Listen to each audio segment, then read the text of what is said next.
오늘 함께 은혜 받을 말씀은 에베소서 2장 우리 19절 한 절 말씀입니다. 우리 에베소서 2장 19절 우리 한 절 말씀입니다. 네, 우리 차셨으면은 한 목소리로 함께 합독하겠습니다. 그러므로 이제부터 너희는 외인도 아니요 나그네도 아니요 오직 성도들과 동일한 시민이요 하나님의 권속이라. 아멘. 제목을 같이 한번 하면 좋겠네요. 우리 제목 한번 같이 해볼까요? 또 하나의 가족. 또 하나의 가족. 어디서 많이 들어본 CF 문구 같기도 하다, 그죠? 또 하나의 가족. 또 하나의 가족. 자, 오늘 우리가 이 본문의 말씀을 읽었는데요. 기독교와 다른 종교에 이게 있어서 보이는 가장 큰 차이점 하나가 호칭의 문제입니다. 교회는 호칭이 여러 가지가 있죠. 직분을 부르는 장로님, 권사님, 집사님, 목사님, 전도사님 이렇게 부르는 호칭이 있고요. 또 교회만 부르는 아주 독특한 호칭이 있습니다. 형제님, 자매님, 성도님 이렇게 호칭을 하죠. 이 호칭이 참 처음 이제 전도받아서 교회에 오신 분들은 이 호칭 문화가 참 익숙하지가 않습니다. 서로에 대해서 뭐 성도님 이런 말도 참 부담스럽고 또 형제님, 자매님 이런 말도 매우 부담스럽습니다. 그런데 또 하나 많이 듣는 것 중에 하나가 뭐냐면은 예수님과 함께하는 가족이라는 단어들도 많이 듣게 됩니다. 오늘 사도 바울이 이방인이 대부분이었던 에베소 교회, 그러니까 에베소 교회의 성도들의 구성원의 대부분이 이방인들로 구성되었다고 합니다. 그래서 뭐 학자들 간에 의견은 많은데 한 90%가 이방인이고 한 10%가 유대인이다. 이렇게 보는 분도 있고 좀 더 한 70대 30 그 정도로 말하는 분들도 있습니다. 어찌 되었든 간에 오늘 본문에서 등장하고 있는 에베소 교회는 대부분 이방인들이 중심이 되는 교회다. 이렇게 말할 수 있습니다. 그런데 오늘 본문 한번 19절을 볼까요? 보면 이렇게 소개합니다. 그러므로 이제부터 너희는 외인도 아니요. 여기 외인이라는 말은 외국인도 아니다라는 뜻이고요. 나그네도 아니요. 나그네라고 말하는 것은 일반적으로 유대인들을 좀 지칭하는 표현이고요. 그리고 오직 성도들과 동일한 시민이요.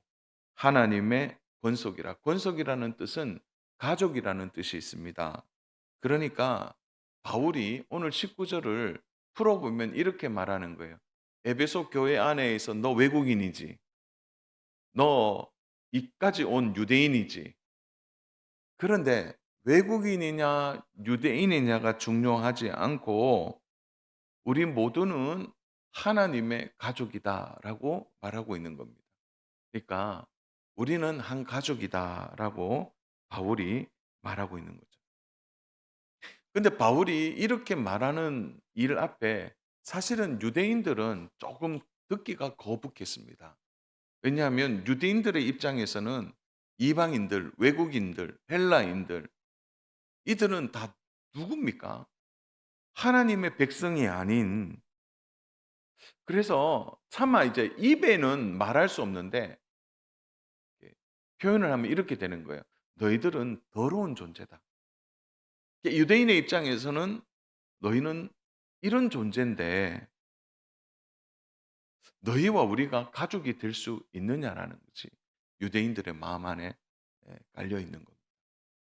그들 안에 아주 못된 특권 의식과 선민 의식이 그들의 마음의 중심에 가득 차 있는 거죠. 그러니까 함께 있는 게 불편합니다. 그러니까 어느 정도 불편했냐면 함께 있는 게 죄 짓는 거라고 생각했으니까요. 제가 한번 여쭤보겠습니다.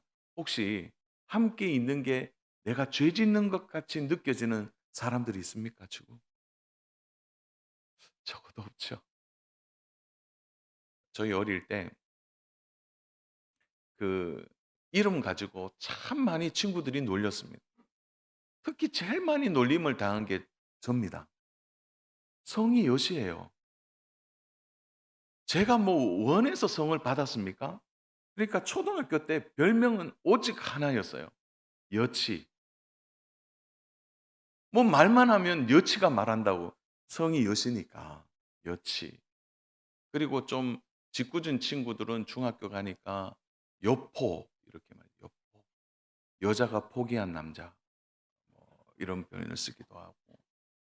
그리고 뭐 좀 더 못된 친구들은 여인숙 이렇게 놀리기도 하고. 근데 그게 이름이요. 아이들에게 놀림이 되는 것. 그런 시대를 우리가 지나왔습니다. 그리고 뭐 옛날에는 종들의 이름이 있다. 종들의 성이 있다 그래서 제가 말하지 않겠습니다. 그것도 막 아이들이 외울 정도로 천 그죠? 그런 것들이죠. 그러니까 사람들은 이상하게도 자꾸 뭔가를 나누고 구분하려고 해요. 자, 그러다 보니까 이제 유대인들의 입장에서는 매우 파격적인 말입니다. 에베소 교회 안에 있는 성도들에게 바울이 말하는 거예요. 너희 가족이다. 외국인이라고 말하지 마. 이방인들이라고 말하지 말고 너희 모두는 하나님의 가족이라는 것을 강조하고 있는 겁니다. 유대인들은 가장 힘든 것 중에 하나가 이방인들과 함께 식사하는 것이었습니다. 그러나 유대인들이 변화되어서 하나님을 제대로 만났을 때 그들의 가장 큰 변화는 바로 이방인들과 외국인들과 헬라인들과 함께 노예들과 함께 식사하는 일이었습니다. 그 가장 대표적인 게 뭘까요? 성찬에 함께 참여하는 거예요. 성찬을 통하여 우리 모두가 한 가족이라는 사실을 그들이 가슴 깊이 느끼는 거예요. 그래서 이 식사는 곧 가족이라는 것을 의미하는 겁니다. 이것 때문에 예수님이 종교 지도자들과 많은 바리새인들에게 미움을 받았습니다. 어떻게 죄인과 함께 세리들과 함께 식사할 수 있느냐라는 거죠. 그래서 예수님이 식사하는 그 자체를 죄인들이 하는 일로 종교 지도자들과 바리새인들이 보았다는 겁니다. 근데 예수님이 이들과 식사한 이유는 오직 하나예요. 너희는 나의 가족이라는 거죠. 예수님은 가장 중요한 가족이 누군지를 보여준 것입니다. 죄인인 너희도 나의 가족이라는 거죠. 누구도 함께 식사하거나 말을 걷지 않는 이들에게 진정한 가족이 바로 여기 있다라는 것을 예수님이 직접 보여준 것입니다. 아이들이 보는 그 성경 동화 참 재밌거든요. 그중에 사교에 대한 편들이 나와 있는데요. 근데 이 성경 동화가 얼마나 잘 만들어졌는지 사개오가 이제 마을 사람들한테 비난받는 동화가 이 그림이 나와요. 딱 나오는데 제일 위에 보세요. 그림 보면 사개오가 사람들로부터 조롱과 멸시를 당하고 있습니다. 근데 사개오 손에 뭐가 들려 있나요? 잘 보이세요? 좀 크게 확대할 수 있나요? 이게 잘 보이나 모르겠어요. 잘 보여요? 예. 뭐 돈이 저렇게 많아요. 그런데 삭개오 얼굴은 어떤가요? 예. 근데 이 그림 동화를 만든 분이 아주 유머가 탁월해요. 새를 보세요. 새가 뭐 하고 있습니까? 네. 그러니까 삭개오를 얼마나 못 살게 구는 거죠, 마을 사람들이. 이게 죄인이라는 거죠. 내가 너와 어떻게 가족이 될 수 있겠느냐는 겁니다. 근데 삭개오 얼굴이 어두워요. 그런데 식사하는 삭개오 얼굴을 한번 볼까요? 삭개오 얼굴이 어떻게 돼 있습니까? 웃고 있죠. 환하게 웃고 있습니다. 삭개오가 저기 누군지 모르시는 분이 있는데 예수님과 마주 앉아 있는 파란색 옷 입은 삭개오예요. 그의 손에 돈이 들려져 있지 않습니다. 그의 손에 따뜻한 차, 예수님과 마주보는 얼굴, 함께 식사하면서 가족임을 알게 된 거죠. 가장 행복한 얼굴을 본 것입니다. 여기에서 삭개오가 가족이 생긴 겁니다. 가족이 생기니까 삭개오의 손에 들려있던 돈이 아무것도 아니라는 것을 알고 삭개오가 모든 것을 내어놓을 수 있었다라는 거죠.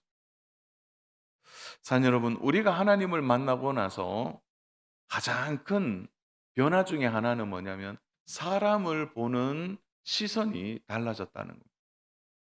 이전에는 나와 맞는 사람, 이전에는 나와 좀 다른 사람, 그들을 만났을 때 우리는 금방 불편함을 느끼고 함께하고 싶은 마음을 갖지 않습니다.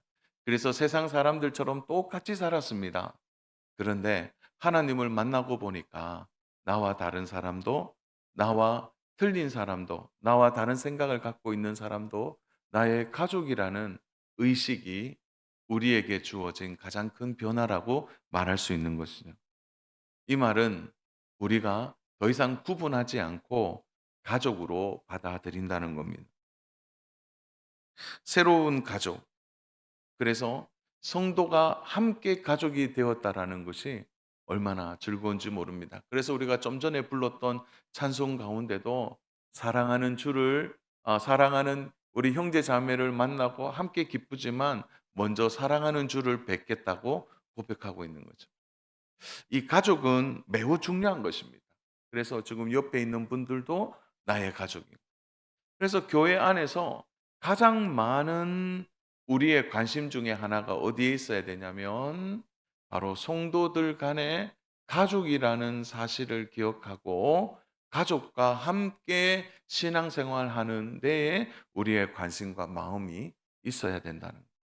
그래서 오늘은 바로 이러한 가족을 하나님이 왜 주셨느냐, 그 부분들을 좀 나누려고 합니다. 그 첫 번째가 바로 하나님이 우리에게 가족을 주신 가장 복된 은혜는 바로 하나님의 선물이라는 겁니다.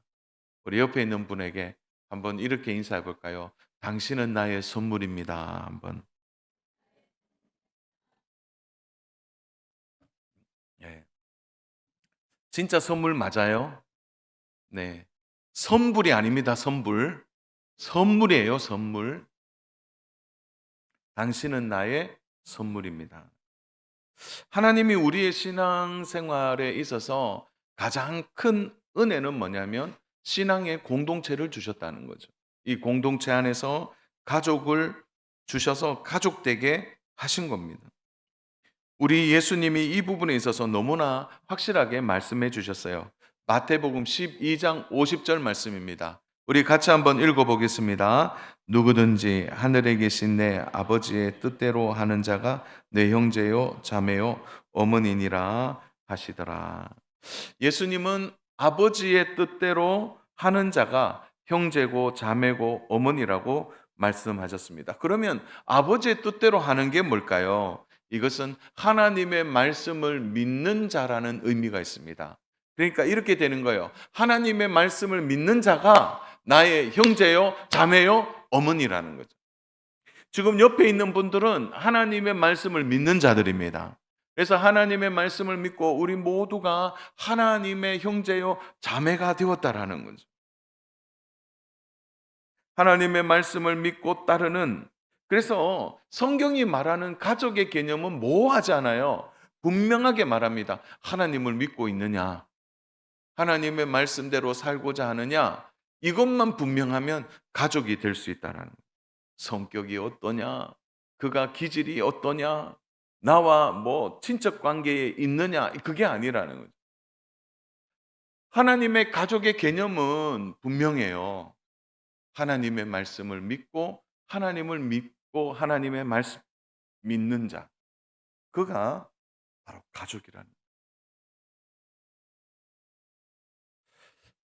이단에 청년들이 좀 많이 있다라는 말로 걱정하는 성도들이 있습니다. 신천지나 하나님의 교회, 지금 그 옥빈 유치원 옆에 건물을 짓고 있는데 그 건물이 하나님의 교회예요. 어머니 하나님 장길자 그 이단입니다, 이단. 그런데 신천지나 이단에서 왜 청년들이 그렇게 많이 갔냐, 많이 있느냐. 거기에 이제 전문가들이 두 가지의 요소가 있다라고 이단 전문가들이 말합니다. 첫 번째로는 너무나 잘 대해 준대요. 이런 거예요. 호흡할 만큼 넘치도록 친절과 사랑을 청년들에게 베풀어 준다는 겁니다. 그래서 심지어 어떤 청년은 교회 안에서는 인정받지 못하고 사랑받지 못했는데 그곳에 가면 사랑도 받고 관심도 받고 인정도 받아서 쉽게 마음을 열고 거기에 빠진다는 겁니다. 오늘 교회 안에서 우리 청년들을 대할 때 좀 어떻게 대해야 될까? 한번 생각해 봐야 합니다. 또 하나는 적극적으로 표현 안 돼요. 적극적으로.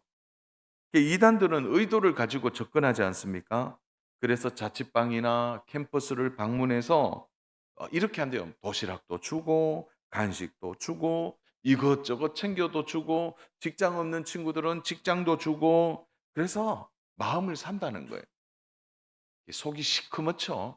사실은 의도를 가지고 하는 짓인데 나쁜 짓이에요. 그런데 우리가 돌아봐야 하는 건 뭐냐?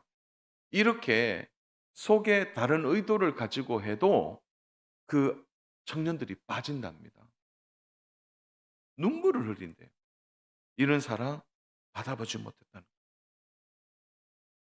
의외로 교회 안에서 우리 청년들이나 청소년들, 주일학교 아이들을 우리 어른들이 대할 때 친절을 베풀고 사랑을 베풀고 격려하고 등 두드려 주고 축복해 주는 거 우리는 좀 어색해합니다.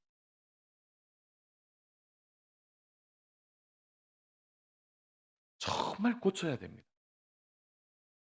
하나님이 우리에게 이 공동체에 가장 좋은 선물을 주셨어요. 가족을 주셨다는 거죠. 우리가 이것을 위하여 우리가 의도적으로 친절과 사랑과 마음을 나누고 함께하는 일에 힘써야 됩니다. 또 어떤 청년들이 지나가면 관심을 가지고 인사도 하고 반갑게 격려도 하는 그게 필요하다는 거예요. 아마 저희 가정에 대한 이야기를 설교 시간에 몇 번 들으셨을 텐데요. 저희 가정이 아버지가 많이 아프셨을 때 친척들도요. 저희 집에 오는 걸 너무나 부담스러워했습니다. 이렇게 오면은 생활비도 줘야 되지요. 쌀도 사 줘야 되지요. 뭐 여러 가지 되니까 아버지 아픈 3년 동안 친척들의 발길이 뚝 끊어지더라고요. 저는 그 생생히 봤습니다. 그런데 좀 저희가 6 학년 때 교회를 처음 갔는데 교회 가고 난 뒤부터요. 성도들이 발걸음을 하기 시작하는 거예요. 일 주일에 제가 정확하게 기억합니다. 일 주일에 한 번은 꼭 권찰들이 그 당시에는 이제 권찰 집사님이었는데 집사님이 꼭 방문했어요. 방문하면 검은 봉지 있잖아요. 그 양손에 들고 그 안에 뭐냐면은 빵, 꽈배기 반응이 없으시네. 이거 꽈배기 안 좋아하십니까? 그 당시에 그 꽈배기 있잖아요. 이렇게 막 이렇게 막 꼬여 갖고 저기 설탕이 막 아우 그거요. 그거 비닐봉지에 이렇게 들고 오고요. 반찬 들고 왔어요. 그리고 저한테는 용돈도 주셨어요. 근데 제가 그분의 이름을 모르겠고 한 가지 제 머릿속에 떠나지 않는 칠성동 집사님이었어요. 칠성동 집사님. 얼마나 그 외모가요. 뚱뚱하다는 표현보다는 얼마나 포근하신 분인지 몰랐어요. 오면은 얼마나 챙겼는지 모릅니다. 그 한 주 내내 기다려요. 한 주 내내. 그 친절과 사랑을 저희 가족들이 먹고 자랐습니다. 그래서 오늘까지 그 그분 때문에 가져온 겁니다. 사는 여러분, 오늘 우리가 신앙생활하면서 너무 쉽게 교회에 오고 너무 쉽게 예배드리고 오늘 그냥 예배드리고 또 조금 있으면은 이제 마치고 그냥 집에 가면서 옆에 누가 앉았는지 또 옆에 누구가 또 신앙생활 하는지 별 관심이 없고 구역의 모임이나 구역의 날에도 뭐 구역 식구가 누군지 잘 모르고 지나가 버릴 때가 많다는 거죠. 왜 하나님이 주신 이 가족이라는 선물을 우리가 다시 한번 생각하고 가족으로 우리가 다시 한번 마음을 모아야 된다. 더 깊은 가족이 되는 일이 하나님이 주시는 얼마나 큰 은혜요 선물이라는 사실을 잊지 않는 우리 믿음의 성도님 되시기를 주님의 이름으로 축복합니다. 두 번째로는 그러면 우리가 하나님이 주신 이 선물이 가족이라잖아요. 그러면 가족이 되려면 어떻게 해야 되느냐? 한번 따라서 볼까요? 우리라는 믿음이 필요하다. 우리라는 믿음이 필요하다는 거죠. 우리에게 부인할 수 없는 서로에 대한 관계를 예수님께서 우리에게 기도를 가르쳐 주실 때 이렇게 기도하라고 하셨어요. 마태복음 6장 9절입니다. 우리 같이 한번 읽어보겠습니다. 그러므로 너희는 이렇게 기도하라. 하늘에 계신 우리의 아버지여, 이름이 거룩히 여김을 받으십니다. 너희가 기도할 때 이렇게 기도하라고 첫 문장의 문을 활짝 열 때 하나님을 너희가 어떻게 불러야 되는지를 말할 때 우리 아버지라고 부르라고 말합니다. 나의 아버지라고 부르지 말고 우리 아버지라고 말하는 거죠.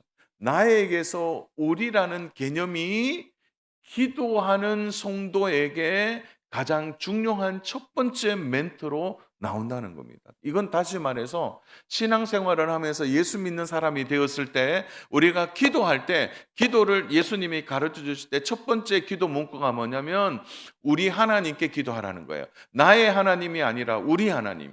이 말은 공동체적 기도가 먼저라는 것을 말해주는 겁니다. 그래서 성도가 되어서 우리가 믿음 생활하면요, 가장 큰 변화의 의식 중에 하나가 뭐냐면 나에게서 우리라는 우리 의식이 새로워진다는 거예요. 이전에는 나밖에 몰랐어요. 이전에는 나 중심이었고 나 자신이 최고였고 나 자신이 먼저였고 나 자신이 우선이었고 나 자신의 기분이 먼저였다는 거죠. 그런데 믿음이 우리 안에 쑥 들어오고 난 뒤에 하나님을 제대로 만나고 나니까 나라는 의식은 사라지고 우리라는 의식이 새롭게 생긴다는 겁니다. 사는 여러분, 왜 우리라는 게 중요할까요? 그럼 교회는요, 다양한 사람들이 다 모이는 곳입니다. 성격도 다르고요, 취향도 다르고요, 생각도 달라요. 여러분, 오늘 오시면서 깜짝 놀라신 분이 있습니까? 혹시 오늘 나와 똑같이 옷 입은 분 있습니까, 여기? 돌아보세요. 아무리 찾아봐도 없어요. 똑같은 사람 없어요. 물론 가끔 가다 홈쇼핑에 옷이 똑같을 수는 있습니다. 예, 그런 분들이 한두 번씩 보이지만 지금 똑같은 분 없어요. 머리 모양도 다르고요. 다 다릅니다. 이렇게 다양한 사람들이 교회 안에 모여 있어요. 그런데 그 사람이 나에게 맞추기가 쉬울까요? 다릅니다. 이제 조금 지나봐요. 이제 큰일이 일어날 거예요, 우리 교회에. 어떤 일이 일어나냐? 6월쯤 이제 되면요. 에어컨 때문에 어떤 분은 시원하게 해 달라. 어떤 분들은 춥다. 낮춰 달라. 높여 달라. 그래서요. 교육자 분들의 핸드폰이 불이 나요. 카톡을 막 보내는 거예요. 온도를 높이세요. 춥습니다. 어떤 분들은 목사님 더워요. 낮춰 주세요. 이렇게 다양한 분들이 모여 있는데 어디에다 맞춰야 됩니까? 그래서 우리라는 공동체가 필요하다는 거예요. 서로의 기질과 성격과 가치관이 다를 수 있다는 거죠. 에베소 교회 안에도 이런 일이 얼마나 많이 일어난지 모릅니다. 14절과 18절의 말씀을 정리하면 이렇게 되는 거예요. 하나님께서 이렇게 다른 우리의 막힌 담을 다 헐고 하나님과 먼저 화목하게 하시고 하나님과 화목한 우리가 이제 서로 하나 되었다라는 것을 강조하고 있는 거예요. 예전에는 다 달랐는데 하나님이 서로 하나 되게 해 주셨대요. 그래서 우리라는 공동체 의식이 생겼다라고 말하고 있는 겁니다. 우리 18절 말씀 같이 한번 읽어 볼까요? 18절 시작. 이는 그로 말미암아 우리 둘이 한 성령 안에서 아버지께 나아감을 얻게 하려 하심이라. 우리라는 단어가 나오죠. 우리 둘이 함께 나아간다는. 그래서 하나님이 주시는 가장 큰 은혜가 뭐냐? 한번 따라서 볼까요? 우리가 하나님이 주신 가장 큰 은혜예요. 저는 20대 후반에 한동안 공동체대의 꿈을 꾼 적이 있습니다. 어떻게 하면 이 청소년들이 행복한 삶을 살 수 있을까? 그래서 대안학교를 한번 만들어 보자 하고 이상적인 생각을 한 적이 있습니다. 그래서 기독교 대안학교를 꿈꾸고 실제 그 일을 찾아본 적도 있습니다. 그래서 성광고등학교 교목을 하면서 그런 일들을 꿈꾸고 막 준비했던 거예요. 그래서 선교단체를 만들어서 선교단체 안에 들어가서 함께 그 일을 시작했어요. 그런데요, 이 마음을 맞추는 일이 얼마나 어려운지 몰라요. 마음이 안 맞아요, 서로. 마음이. 그때 생각했어요. 왜 하나님의 말씀대로 되지 않을까? 왜 이렇게 마음을 못 맞출까? 결국은 대안학교를 준비하는 중에 저는 나와버리게 됐어요. 그러면서 이제 야, 사람들 진짜 마음 못 맞춘다. 그렇게 생각했거든요. 그런데 세월이 조금 지나서 생각을 해 보니까 문제는 나에게 있더라고요. 내가 문제더라고요.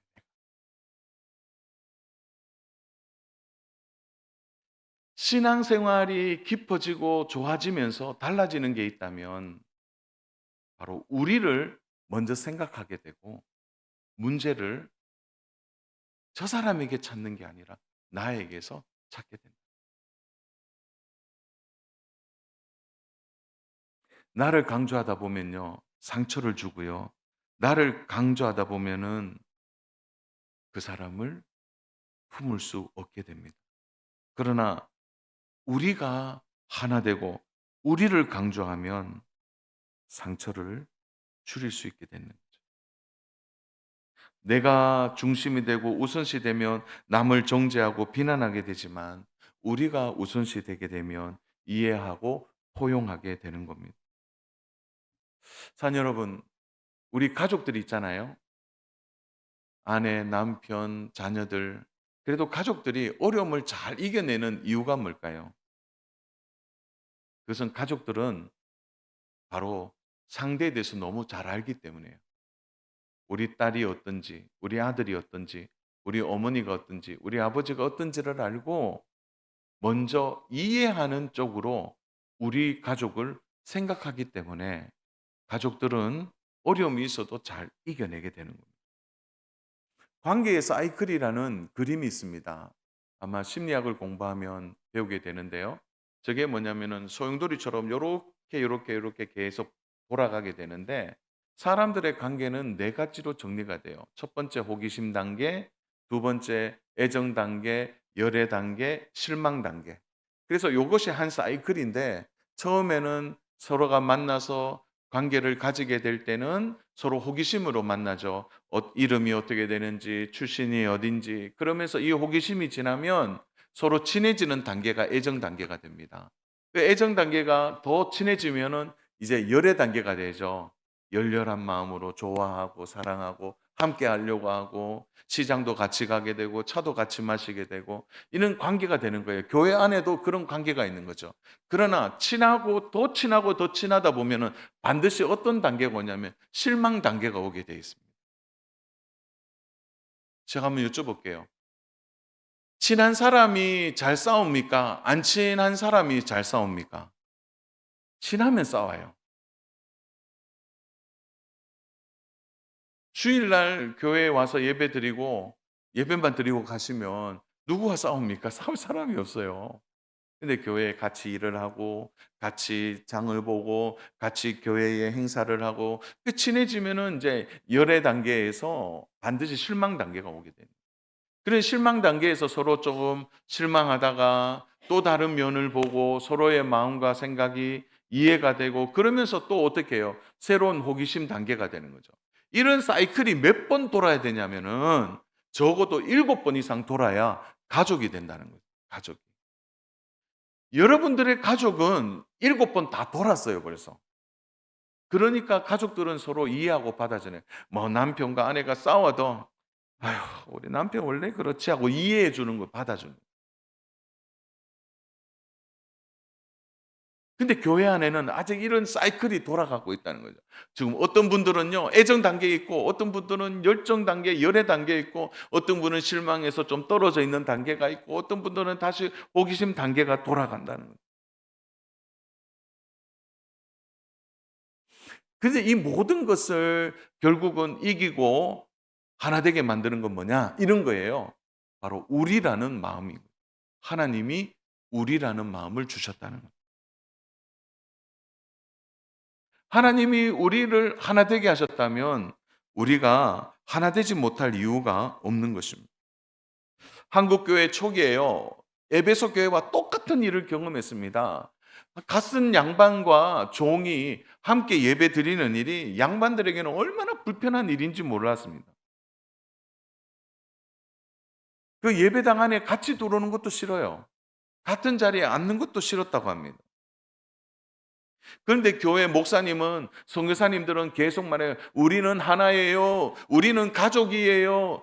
저 하인도 없고 양반도 없고 우리는 형제요, 자매요. 이렇게 말하니까 양반들의 마음이 보통 불편한 것이 아니었어요. 그런데 한국 교회가 훌륭한 이유가 뭡니까? 한국 교회가요, 그걸 뛰어넘었어요. 양반들이 갓을 내려놨습니다. 심지어 어떤 교회는요, 직원 선거를 했는데 부리고 있는 종이 장로님이 됐어요. 그러니까 양반이 그 장로님한테 어떻게 해요? "장로님." 하고 고개를 숙여야 되는데 이것 때문에 한국 교회가, 그래서요, 나누어진 교회들도 일부 있지만 대부분의 건강한 교회는 그 어려움을 이겨내고 하나 되어서 소금과 빛의 역할을 감당했다는 겁니다. 오늘 세상은 교회에 많은 것을 요구하지 않습니다. 이들이 교회의 창문을 통하여 무엇을 보고 있습니까? 성도들이 서로 하나 되고 우리라는 것으로 하나 되어서 사랑하고 있는지, 도와주고 있는지, 함께하고 있는지, 그것을 교회의 창문을 통하여 세상 사람들이 보고 있다는 겁니다.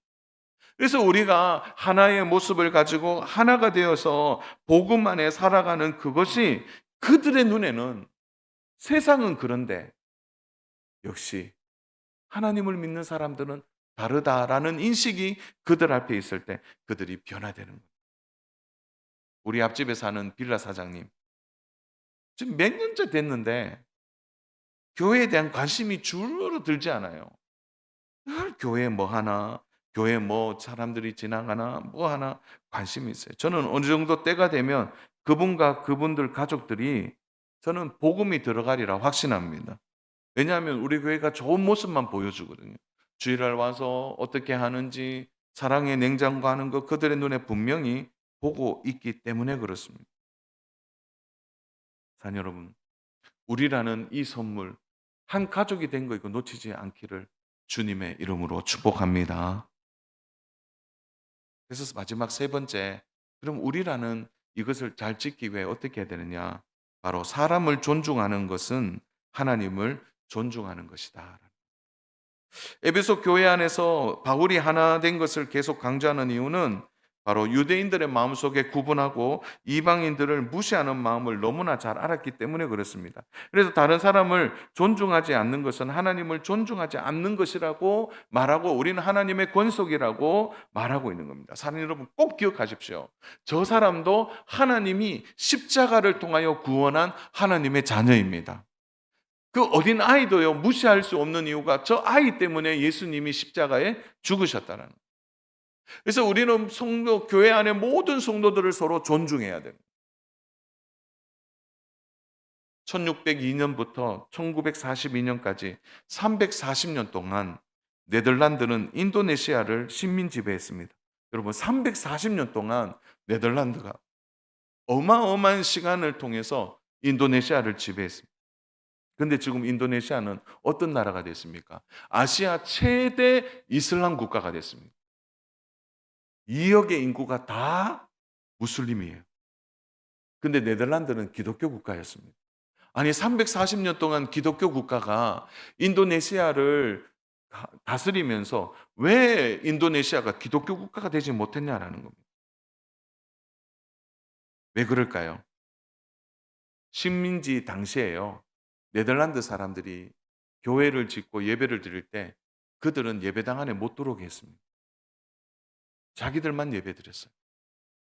그리고 너희들 뭐 찬송 듣고 싶고 말씀 듣고 싶으면 그 바로 밑에서 들어오지 말고 바깥에서 예배를 드리도록 했어요. 그들이 말씀을 들으면서 가족을 의식했을까요? 하나님이 형제 자매라고 한 가족이 성도라는 것을 그들이 믿었을까요? 아니에요. 착취와 노동만 시킬 뿐이지 그들을 믿음의 자녀로 받아들이지 않았다는 거예요. 한참 후 2020년 3월 11일에 네덜란드 국왕인 빌렘 알렉산더가 직접 인도네시아 대통령을 만나서 340년 동안 잘못했고 저지른 폭력에 대해서 사과한 적이 있습니다. 우리가 잘못했습니다. 근데 이미 늦었어요. 인도네시아는 무슬림 국가가 됐습니다. 인도네시아가 무슬림이 된 지가 100년도 채 안 됩니다. 사람들로부터 무시당해도 될 사람은 없습니다. 하나님께서 하나님의 아들 예수님을 십자가에 죽게 하신 대상이 바로 우리와 함께 신앙생활하고 있는 옆에 있는 나의 가족들입니다. 존중하십시오. 사랑하십시오. 교회 안에서 서로 일을 하다 보면 타고난 분들이 있습니다. 정말 귀한 은사고 재능이 있는 분들이 있죠. 그러나 아무리 그런 분들이 재능이 뛰어나고 탁월하다고 해도 다른 사람을 존중해서 다른 사람을 사랑한다면 자기의 것을 내려놓을 수 있어야 합니다. 그래야 교회가 행복해지는 겁니다. 그것이 주 안에서 존중하는 것입니다. 바울이 자신을 공동체 안에서 어떻게 표현하고 있습니까? 여러분 바울이요 한 공동체 안에 자신을 이렇게 표현하고 있어요. 에베소서 3장 8절 말씀. 우리 같이 오늘 결론의 말씀이기도 합니다. 같이 읽습니다. 모든 성도 중에 지극히 작은 자보다 더 작은 나에게 이 은혜를 주신 것은 측량할 수 없는 그리스도의 풍성함을 이방인들에게 전하게 하시고 바울 자신을 지극히 작은 자 중에 또 작은 자라고 말하고 있는 겁니다. 그가 원래 어떤 사람입니까?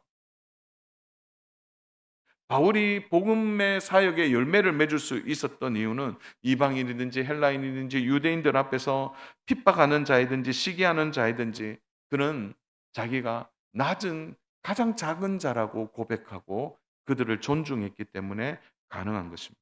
마귀가 하는 가장 못된 짓 중에 하나가 교회 안에 성도들을 갈라놓는 거예요. 가족들끼리 싸우도록 만드는 거예요. 뭉치지 못하도록 만드는 겁니다. 목사님과 장로님을 갈라놓고 장로님과 집사님을 갈라놓고 교회와 성도를 갈라놓고 교회와 당회를 불신하도록 만드는 구역장과 권찰을 갈라놓고 전도회장과 전도회원들을 갈라놓는 그럴 때마다 사랑하는 여러분 어떤 교회가 건강하고 부흥한 교회입니까? 이 모든 마귀의 계략을 이겨낸 교회예요. 가족됨을 확인하고 가족으로 똘똘 뭉친 교회가 결국 부흥하게 되는 겁니다. 요즘 혈육도 서로 등을 쥐고 보지 않는 시대를 우리가 살고 있습니다. 오늘 많은 사람들이 멋진 집은 갖고 있지만 가족은 없다고 말합니다.